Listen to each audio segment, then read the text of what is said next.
नमस्कार दोस्तों, मैं अमन स्वागत करता हूं आपके अपने YouTube चैनल एजुकेशन हब पे। आज है 24 मई और चलिए जानते हैं 24 मई से संबंधित कुछ इंपॉर्टेंट अपडेट। आज हालांकि कोई खास दिवस नहीं है, तो आज सबसे पहले हम बढ़ते हैं रिवीजन क्लास की तरफ।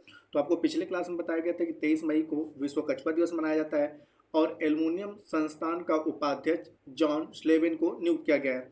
और अभी हाल ही में विश्व आर्थिक मंच द्वारा जारी किया गया रिपोर्ट के अनुसार पर्यटन विकास सूचकांक में भारत की स्थिति 39वां रही और भारत ने पहला भारतीय अंतरिक्ष पर्यटक के रूप में गोपी थोटापुरा को चुना और इस प्रकार से इन्होंने इतिहास रच दिया।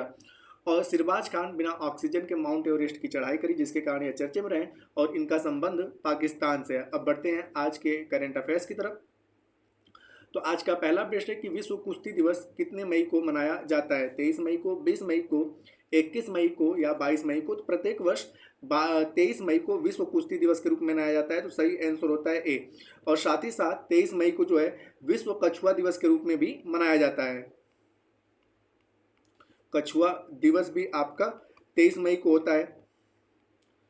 और यहाँ पर अब जानते हैं सीधे सीधे आपके मई के जो दिवस मनाए गए हैं। तो 1 मई को हमने श्रमिक दिवस मनाया था, 2 मई को टूना मछली दिवस, 3 मई को प्रेस स्वतंत्रता दिवस, 4 मई को अग्निशमन दिवस, 5 मई को विश्व हाथ स्वच्छता दिवस के रूप में हमने मनाया था, 6 मई को राष्ट्रीय नर्स दिवस, 7 मई को विश्व एथलेटिक्स दिवस, 8 मई को विश्व रेड क्रॉस दिवस, 9 मई को महाराणा प्रताप व रविन्द्रनाथ टैगोर जी की जयंती हमने मनाया था, 10 मई को विश्व ल्यूपस दिवस, 11 मई को राष्ट्रीय प्रौद्योगिकी दिवस, 12 मई को हमने अंतर्राष्ट्रीय नर्स दिवस और साथ ही साथ अंतर्राष्ट्रीय पौधा स्वास्थ्य दिवस के रूप में मनाया था, 14 मई को राष्ट्रीय शालीनता दिवस और 15 मई को अंतर्राष्ट्रीय परिवार दिवस के रूप में मनाया था, 16 मई को हमने राष्ट्रीय डेंगू दिवस, वेटर दिवस, अंतर्राष्ट्रीय प्रकाश दिवस, International Day of Living Together Peace, Sikkim स्थापना दिवस और राष्ट्रीय चित्र दिवस के रूप में मनाया था। बात करते हैं 17 मई की, तो 17 मई को हमने विश्व दूरसंचार और सूचना समाज दिवस मनाया था, विश्व उच्च रक्तचाप दिवस मनाया था, होमोफोबिया, ट्रांसोफोबिया और व्यूफोबिया के खिलाफ अंतर्राष्ट्रीय दिवस हमने मनाया था, 18 मई को अंतर्राष्ट्रीय म्यूजियम दिवस, विश्व एड्स वैक्सीन दिवस के रूप में मनाया था, 20 मई को विश्व माप विज्ञान दिवस और विश्व मधुमक्खी दिवस मनाया था, 21 मई को हमने संवाद एवं विकास हेतु सांस्कृतिक विविधता दिवस बनाया था और साथ ही साथ 21 मई को पूर्व प्रधानमंत्री राजीव गांधी की पुण्यतिथि थी और इसी दिन इनकी मृत्यु हुई थी, जिसके कारण हम लोग 21 मई को आतंकवाद निरोध दिवस के रूप में मनाते हैं। 22 मई को अंतर्राष्ट्रीय जैव विविधता दिवस और 23 मई को विश्व कछुआ दिवस और विश्व कुश्ती दिवस के रूप में हमने मनाया था। बढ़ते हैं अगले अपडेट की तरफ। तो अगला प्रश्न है कि किस विश्वविद्यालय ने चिली में विश्व के सबसे ऊंची वेधशाला का उद्घाटन किया? चंडीगढ़ विश्वविद्यालय, टोक्यो विश्वविद्यालय, अलीगढ़ विश्वविद्यालय या आईआईएम अहमदाबाद? तो यहाँ पर सही आंसर होता है कि टोक्यो विश्वविद्यालय ने चिली में विश्व के सबसे ऊंची वेधशाला का उद्घाटन किया, तो सही आंसर होता है बी। अब यहाँ पर दोस्तों मैं आपको बताता हूँ कि जब हम आपको पढ़ाते हैं तो चारों ऑप्शंस को एक्सप्लेन करते हैं। तो सबसे पहले जानते हैं चिली के बारे में और उसके बाद हम जानते हैं अन्य चारों ऑप्शन, जो तीनों ऑप्शन बचे हैं वो क्यों चर्चे में रहे। तो चिली की अगर बात किया जाए तो चिली जो है यह दक्षिण अमेरिका महाद्वीप में स्थित एक देश है। इसकी अगर राजधानी की बात की जाए तो चिली की जो राजधानी है वह सेंटियागो इसकी राजधानी है और चिली की मुद्रा का नाम पेसो है। अब यहाँ पे अन्य ऑप्शंस के बारे में जाने तो अभी हाल ही में आईआईएम अहमदाबाद चर्चे में रहा। तो आईआईएम अहमदाबाद चर्चे में क्यों रहा? तो central for world university ranking 2024 के अनुसार भारत का सबसे अच्छा स्थान, ठीक है, भारत का पहला स्थान और वर्ल्ड में जो है 410वें स्थान पर रहा आईआईएम अहमदाबाद, जिसके कारण यह चर्चे में रहा। तो यहाँ पे अलीगढ़ विश्वविद्यालय की बात किया जाए तो अभी हाल ही में अलीगढ़ विश्वविद्यालय की पहली महिला जो कुलपति बनी है वो बनी है नाइमा खातून, जिसके कारण अलीगढ़ विश्वविद्यालय चर्चे में रहा। और चंडीगढ़ विश्वविद्यालय की अगर बात किया जाए तो हार्वर्ड कार्यक्रम शुरू करने वाला यह पहला विश्वविद्यालय बना है, जिसके कारण चंडीगढ़ विश्वविद्यालय चर्चे में रहा। बढ़ते हैं अगले अपडेट्स की तरफ। तो अगला विषय कि महिला एशियाई कप की मेजबानी कौन सा देश करेंगे? अमेरिका, वेस्ट इंडीज, ऑस्ट्रेलिया या उज्बेकिस्तान? तो यहाँ पर महिला एशियाई कप की मेजबानी जो है अगर पूछा जाए तो साल 2026 में ऑस्ट्रेलिया के द्वारा किया जाएगा, 2026 में ऑस्ट्रेलिया के द्वारा और साल 2029 में जो है उज्बेकिस्तान के द्वारा किया जाएगा, 2029 में उज्बेकिस्तान के द्वारा किया जाएगा। अब यहाँ पे बात करते हैं कि अमेरिका और वेस्ट इंडीज क्यों चर्चा में? तो अमेरिका और वेस्ट इंडीज की अगर बात किया जाए तो T20 वर्ल्ड कप, T20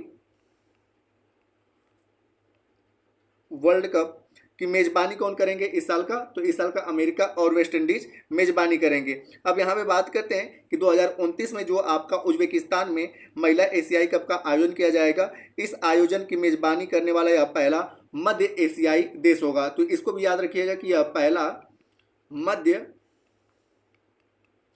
एशियाई देश होगा आपका उज्बेकिस्तान। साथ ही साथ अगर बात करें तो महिला जो है एशिया कप के वर्तमान समय में अध्यक्ष कौन है? तो महिला एशिया कप के वर्तमान समय में जो अध्यक्ष हैं उनका नाम है शेख सलमान। और महिला एशिया कप का वर्तमान चैंपियन देश कौन सा है? तो महिला एशिया कप का वर्तमान चैंपियन देश है चीन। तो इन सारे फैक्ट को आप याद रखिएगा। तो यहाँ बढ़ते हैं अगले क्वेश्चन की तरफ। अगला क्वेश्चन है कि एवरेस्ट की ऊंचाई पर चढ़ने वाली सबसे वृद्ध भारतीय महिला कौन बनी? ज्योति अत्रे, फिरबाज खान, कामी रीता शेरपा या शबाना आजमी? तो यहाँ पर माउंट एवरेस्ट की ऊंचाई पर चढ़ने वाली सबसे वृद्ध भारतीय महिला जो बनी उनका नाम है आपका ज्योति अत्रे। और इनकी उम्र कितनी है? तो इनकी उम्र जो है 55 साल है। ठीक है, 55 साल की उम्र में इन्होंने यह कारनामा करके दिखाया। तो इस प्रकार से सही आंसर होता है ए। अब यहाँ पे जानते हैं अन्य ऑप्शंस के इनके बारे में। तो अगर इनके बारे में है तो जैसे कि उम्र क्या कितना है इनका? तो उम्र मैंने बताया कि इनका उम्र जो है 55 साल है। ये कहाँ की रहने वाली है? तो यह मध्य प्रदेश भोपाल की रहने वाली है। माउंट एवरेस्ट की ऊंचाई की अगर बात करें तो माउंट एवरेस्ट की वर्तमान समय में ऊंचाई 8,849.86 मीटर है वर्तमान समय में। और यह कहाँ पे स्थित है? तो माउंट एवरेस्ट जो है नेपाल में स्थित है। और नेपाल में इसे किस नाम से जाना जाता है? सागरमाथा के नाम से जाना जाता है। अब साथ ही साथ बात कर लेते हैं नेपाल की। तो नेपाल की राजधानी है काठमांडू। और अभी हाल ही में दुनिया का सबसे प्रदूषित शहर कौन बना है? आपका काठमांडू बना है।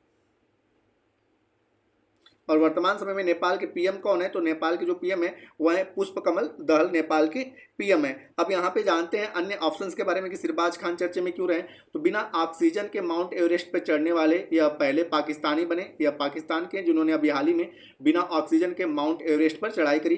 कामी रीता शेरपा की बात किया जाए तो इनका संबंध नेपाल से है। और इन्होंने 30 बार माउंट एवरेस्ट की चढ़ाई करके अपना ही रिकॉर्ड तोड़ दिया। तो सबसे अधिक माउंट एवरेस्ट की चढ़ाई करने वाली कौन बन गई है? कामी रीता शेरपा, जो कि नेपाल की हैं। और इन्होंने अभी हाल ही में 30वीं बार माउंट एवरेस्ट का फतह किया है। बात करते हैं शबाना आजमी की। तो freedom of the cities of the London इससे पुरस्कार से इन्हें सम्मानित किया गया। कौन सा पुरस्कार है? तो freedom of the city of the London.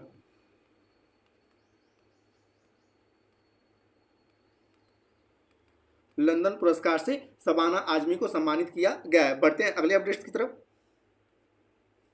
अगला विषय कि खगोल विज्ञान के लिए शाह पुरस्कार 2024 किसने जीता? चंद्रकांत सतीजा ने, आलोक शुक्ला ने, मोहम्मद सलेम ने या श्रीनिवास आर कुलकर्णी ने?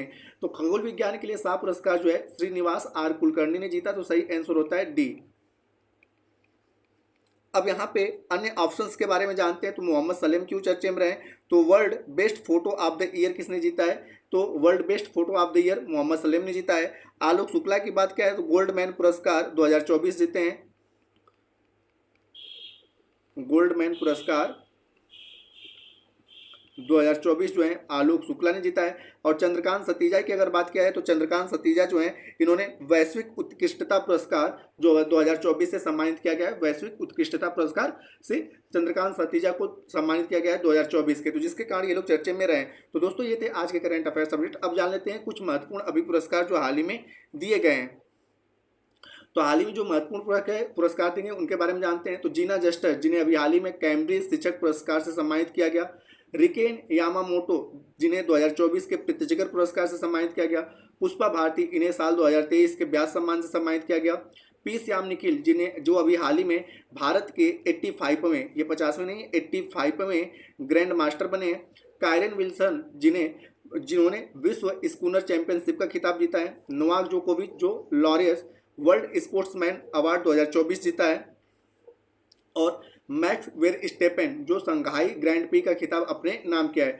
डी गुकेश की बात करें, यहाँ पे गुकेश हैं, डी गुकेश जो है कैंडिडेट शतरंज टूर्नामेंट 2024 का खिताब जीता। और शना नामक एआई एंकर को वैश्विक मीडिया पुरस्कार से सम्मानित किया गया। और अभी हाल ही में चर्चा में रही पूर्णिमा देवी वर्मन, जिन्हें Green Oscar Whitley Gold Award 2024 से सम्मानित किया गया। तो अभी हाल ही में दिए गए कुछ महत्वपूर्ण आपके पुरस्कार और सम्मान है। अब बढ़ते हैं पिछले सेशन में पूछे गए प्रश्न का उत्तर देने के लिए। तो पिछले सेशन में आपसे पूछा गया था कि विश्व आर्थिक मंच द्वारा जारी यात्रा एवं पर्यटन सूचकांक में भारत की स्थिति क्या थी। तो जिसका सही उत्तर था 39। तो जिन्होंने भी सही उत्तर दिया उनके लिए बधाई। अब समय है आज के प्रश्न का। तो आज का प्रश्न है कि एवरेस्ट की ऊंचाई पर चढ़ने वाली सबसे वृद्ध भारतीय महिला कौन बनी। ज्योति अत्रे, सिरबाज खान, कामी रीता सिरपा या शबाना आजमी। तो आप इसका आंसर हमें कमेंट बॉक्स में दे सकते हैं। आपके कमेंट का हमें इंतजार रहेगा। तो दोस्तों वीडियो पसंद आए तो वीडियो को लाइक करें, कमेंट करें तथा अपने दोस्तों के साथ शेयर करें। और चैनल पर आए तो चैनल को सब्सक्राइब अवश्य करें तथा इस पीडीएफ के लिए आप हमारे टेलीग्राम से जुड़ सकते हैं, जिसका लिंक वीडियो की डिस्क्रिप्शन में दिया हुआ है। तो वीडियो के अंत तक बने रहने के लिए धन्यवाद। मिलते हैं जल्दी नेक्स्ट वीडियो में।